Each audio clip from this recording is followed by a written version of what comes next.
Welcome, everyone. So glad you could join us today. We're about to get into something really, well, transformative, a pretty big shift that's happening right now in mental health care. Mm. For a long time, traditional methods were the main thing, but we're seeing something new emerge, a really promising approach, actually, offering alternatives to medication.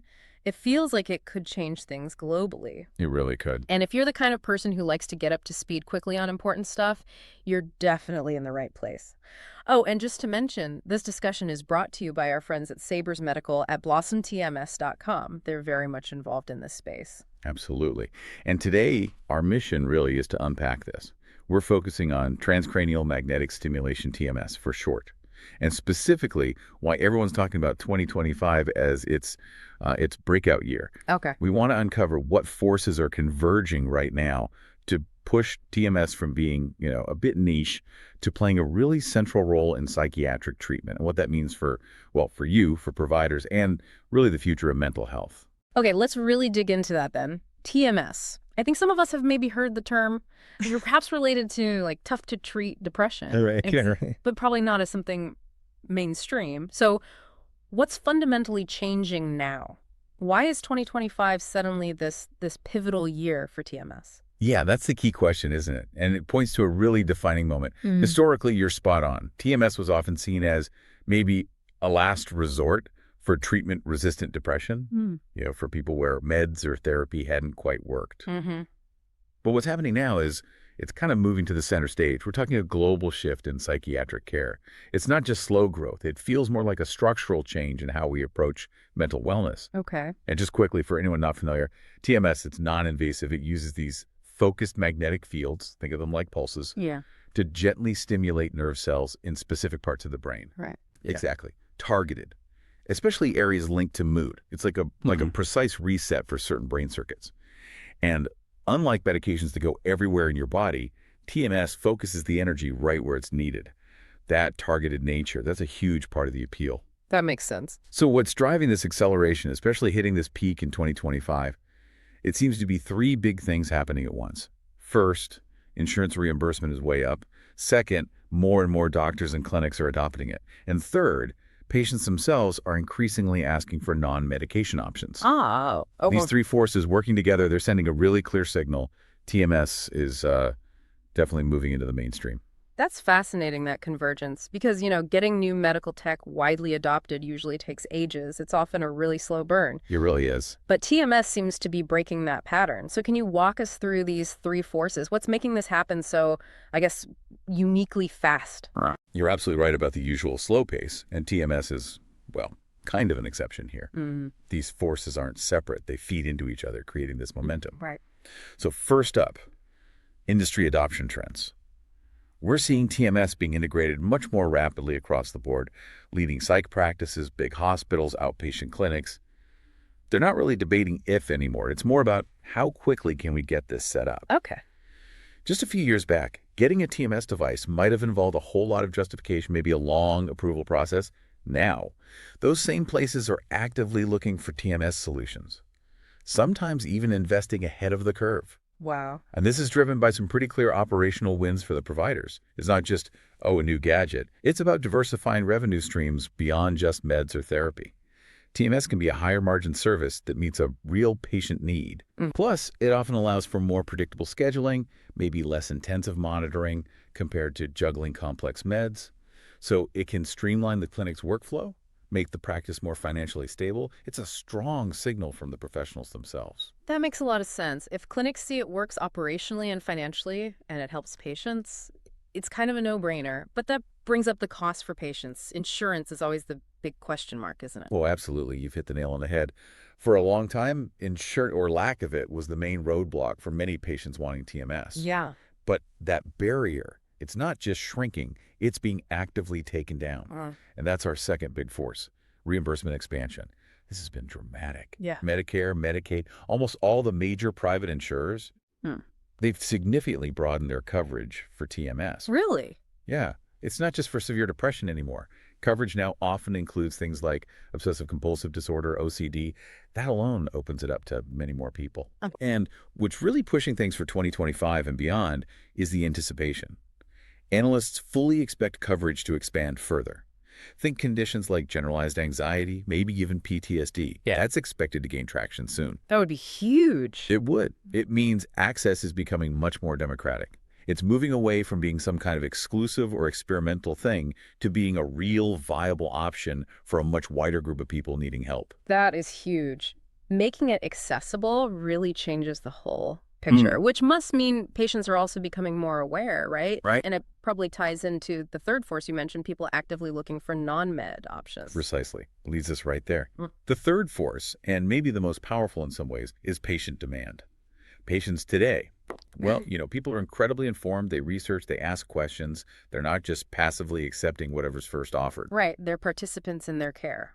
Exactly. They're actively looking for options beyond the usual medications, especially if they're worried about systemic side effects. And let's face it, many antidepressants can come with things people don't want: weight gain, feeling foggy, sexual side effects. Yeah, the trade-offs can be tough. They can. Yeah. And patients often say, I just want to feel like myself again, without adding a whole new list of physical problems. This is where TMS really clicks for people. It's non-invasive, it's outpatient, it's proven to have lasting effects, and critically, it avoids those systemic side effects because it's targeted. No drugs to take, no anesthesia. That's incredibly appealing. This real desire from patients for something effective, localized, and with fewer side effects. That's driving inquiries, filling consultation slots, and pushing more people to choose TMS. It's a patient-driven shift in many respects. Okay, so this is where it gets really interesting for me. You've got these forces lining up the industry, the insurers, the patients. But why 2025 specifically? What makes this year more than just, another year of growth? You called it a structural leap. What does that mean? That's the million-dollar question, isn't it? Yeah. Why now? Why this particular time frame feels so different? When we say structural leap, we're not just talking about like a 5% increase. We mean a fundamental shift in TMS's place in the treatment landscape. Almost like it's crossing a threshold where there's no going back. Okay. Market analysts are actually forecasting really aggressive growth, double-digit rates, for both new TMS machines being installed in clinics and the number of treatment sessions happening, specifically right through 2025. And we're already seeing the signs of this playing out. Right. So what does that look like on the ground for the different players? Okay, think about it like this. For the device manufacturers, the companies making the TMS systems, it's go time. They're ramping up production lines, rolling out next-gen machines, maybe with better targeting, easier interfaces, and they're competing hard to partner with clinics. There's a real buzz of investment and innovation. Makes sense. High demand. Yeah, exactly. Then for clinicians, psychiatrists, mental health centers, the conversation has shifted. It's less, should we offer TMS, and more, how quickly can we get this running? How many machines do we need? How do we best fit this into our care pathways? The urgency comes from patient demand, the evidence, and now, crucially, the fact that they can actually get paid for providing it. Right, the reimbursement piece. It makes it viable. Yeah. We're seeing more training, more specialists emerging, and then, maybe most importantly, for patients, awareness is just shooting up. You're seeing more public health info, more success stories getting shared, not just anecdotes, but backed by solid research showing it works. Yeah. That builds trust. It drives more people to ask about it, and clinics are seeing that directly appointment books are getting fuller. Sometimes there are even waiting lists. That's undeniable demand right there. Wow. So you put all that together. It really paints a picture where 2025 is likely the year TMS solidifies its position, not just as an option, but as a recognized, potentially first-line treatment option in modern psychiatry. First line. So right up there with meds or therapy as the initial recommendation. Potentially, yes. For certain conditions like depression or OCD, it's increasingly being considered right at the start of the treatment planning. That's a massive shift from being the last resort. Okay, that really brings it home. So let's translate this. What does all this mean, practically speaking, for someone listening right now who might be considering TMS, or maybe for a mental health professional thinking about how their practice needs to evolve? Right. The practical side is key. Let's start with patient-centered care. What does this boom mean for the person seeking help?